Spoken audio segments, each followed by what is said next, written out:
Hey friend, KJ Simpson here, author of the Amazon #1 bestseller, The All-Inclusive Diet. I help people cultivate energy, restore balance, and keep the weight off. Have you ever wondered how much your childhood has affected your adulthood? So the way that you were brought up, the way that your parents brought you up, how much does that play out in your life today, and how much did it affect you? Sort of what happened or maybe what didn't happen. I did this really cool exercise with the master mentor and motivator, Mr. Tony Robbins, and it asked 3 questions that really had me identify what happened in my childhood and how that is showing up today. And I want to share it with you. So if you really want to take this seriously, and you want to get the maximum value out of it, get a piece of paper and a pen and jot down these 3 questions and do this exercise with me. And I'm going to give you the examples of the answers from myself and from my childhood, and you do your own,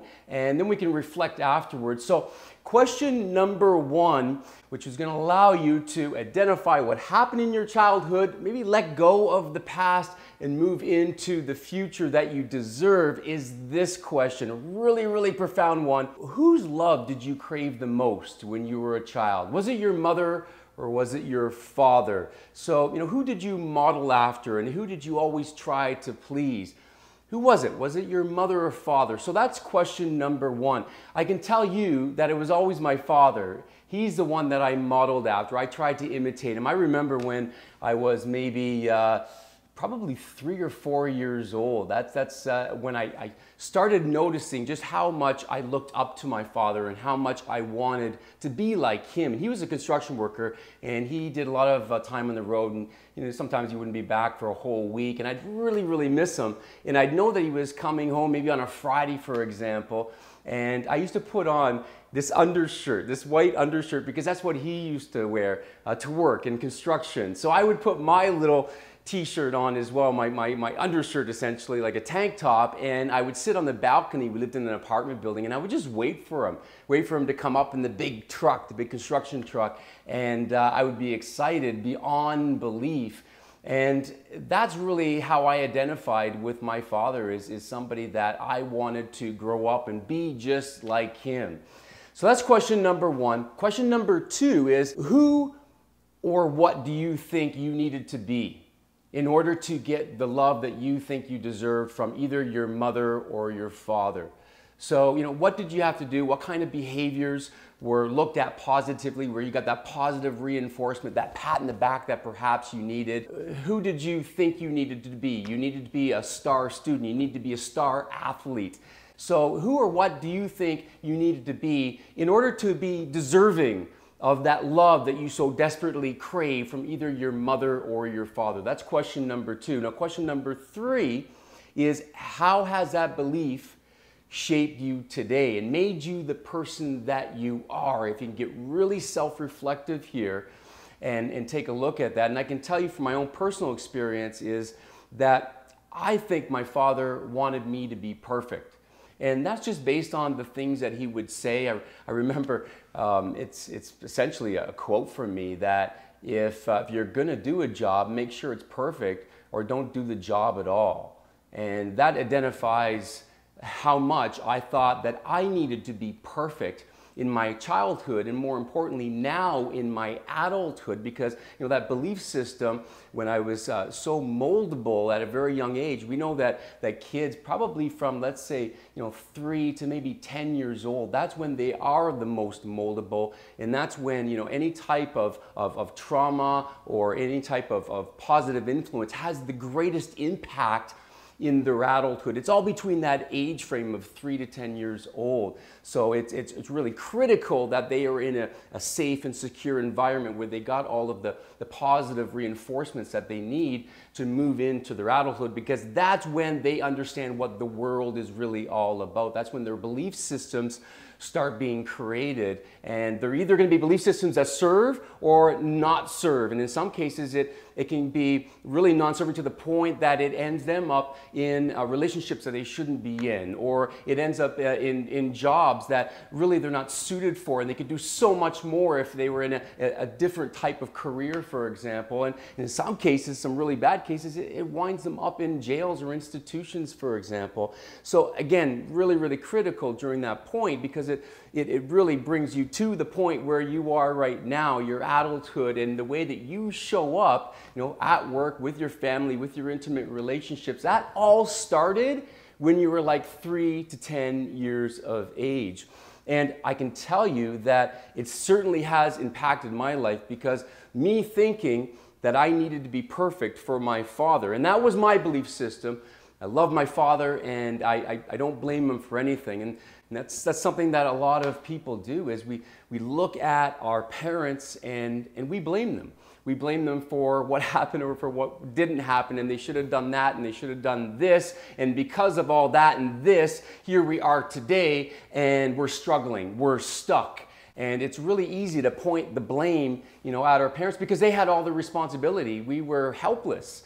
In the state of being 3 to 10 years old, there's not much we could do about our environment, and the choices that were being made weren't being made by us, they were being made by our parents. But what I can tell you, after years and years of coaching and seeing this come up time and time again, where people really have a lot of resentment, either subconsciously or consciously, against their parents, I can tell you that when that stuff comes up, I only have one thing to share with them, and it is this: that our parents, almost in every certain circumstance that I deal with my clients, were doing the best that they could. Their parents were really giving them all that they could offer at that point in time, both intellectually and emotionally, and perhaps even financially. That is the case 9 times out of 10 with all the clients that I coach and help them get through that struggle that is still continuing well into their adulthood, of resentment and blame, of perhaps how they were brought up and how things should have been done differently. So back to my own story about how I thought that I needed to be perfect and how that's shown up today. Well, perfectionism for me has led to procrastination. I really think that I should have been much farther ahead in life, as most people always do. I should have had this and I should have had that. But if I get honest with myself, I know that it was procrastination that stalled me out. And in some cases, it really paralyzed me. I really got frozen in fear with a lot of the things that I know that I needed to do, but I was just plain old scared shitless. I really was. And that froze me in that place. And it took so long for me to get out of it. Now, why was I feeling like that? Well, fear, of course, but what fear of?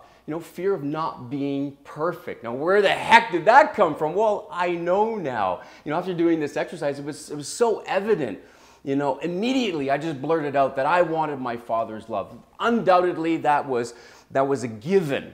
Number 2, I knew exactly what I thought I had to be, or what I thought he wanted me to be, which was perfect. The answers came just like that, and hopefully they do for you as well, because it's so profound. And when we get down to this next step here, you can really see how those belief systems that once were limiting can actually propel you into the future that you really deserve. I can tell you right now that if I wasn't always striving for perfection, all right, I would not be able to do the things or have created the things that I've created today. So this year I published my first book, for example. That book almost beat me down to death. Why? Because I wanted it to be absolutely perfect. In fact, I wanted it to be so perfect that I sat on my ass for 10 years thinking about doing this project, okay? Until I got a coach, I got a mentor, and that person helped me get this book onto shelves today. So that's a very good example of perhaps the procrastination part, which I would have liked to have left out. I would have liked to have written my first book maybe 10 years ago, but all the same, I have a book that I truly value. I have a lot of pride in. I'm proud of what I did. And why is that? Because I did want to be perfect, and I put my heart and soul into it, and I revised it, and I tore it up, and I wrote it again, and all of those things that a perfectionist would do. The only difference is this time around, I didn't procrastinate on it. I'll give you another example. I worked with a client who I went through this exercise. And I went through this exercise because I knew, and she actually identified with it as well, she was having a hard time, always having a hard time, from as far back as she can remember, with expressing herself, her true feelings. And she always masked her true feelings with egoistic, machoistic type of attitude. So, using a deeper voice, for example, using some crude language sometimes, being abrupt and short with people, and not very, empathetic or compassionate when it came to perhaps things where people were expressing themselves and they were looking for that from her. She just didn't think she was able to go there to do that. She felt uncomfortable. She felt afraid of going into that space. So we did this exercise with her, and here's what she found out. So number one, she immediately knew that she craved her father's attention. When I asked her what she thought her father needed from her for her to be, it was a boy. That she thought she needed to be a boy and not a girl in order to get the love that she so desperately craved from her father. Okay? Now, how that showed up in her life was exactly how I told you, where, she thought that she had to be, the tough little boy that turned into the tough older boy, the adult, that really couldn't show their feelings because, stereotypically in our culture, that's what we're supposed to do as boys. Big boys don't cry. Even little boys don't cry. And then, hey, that's how I was brought up as well. I always held back my tears for that reason. A little bit different today. I've got lots of tears of gratitude, actually. So, I've moved beyond that. But with her, she was really stuck. And what we did was we looked at, okay, we know what the negative implications of this sort of belief system is, her childhood and the way that she believed she needed to be in order to get the attention from her father. What about the positive part of that? And she had never really looked at that. And there was plenty of positives because she was the strong person in the family. She was the person that could be counted on to be rational and realistic when the times called for that, whenever there was crises going on in her family or with her friends, for example. She was always the person that would give it to you straight, you know what I mean? And even if you didn't like it, she was always counted on for that she wasn't going to beat around the bush. She was going to be very honest and make sure that you really knew what was on her mind. And that was a positive thing. And if I looked at all the things that happened in her life that required, that strong attitude, that's really what got her through all of those particular, low points and even crises that I knew that she went through in her life. And when she started looking at it that way, it was completely different. There was okay, hey, awareness of where it really comes from, okay? Accepting of that, and also even taking more action in the positive direction, in the sense that, okay, listen, I'm going to work on being a little bit more sensitive to other people and showing and expressing my feelings a little bit more. But I'm also going to remember that I am a strong person. And thank goodness for my father. I wouldn't be the same person today if it wasn't for my father. So there's a very good example of how we can take action and really take this limiting belief and spin it so that it ends up being something really positive that can propel you into a future that you want and desire and really, truly deserve. So if you like this video, I want you to like, I want you to comment. I'm really, really hungry, so feed me with your feedback, and make sure you share this with anyone who you can see a pattern playing out that you strongly suspect that perhaps had something to do with their childhood affecting their adulthood, and they really need to let go of the past. But before that happens, they need to become aware, they need to accept it, and they need to take some positive, massive action. I call it the 3 A's. So share this video with them, and it probably really help them get out of any stuck or struggling place that they're at right now.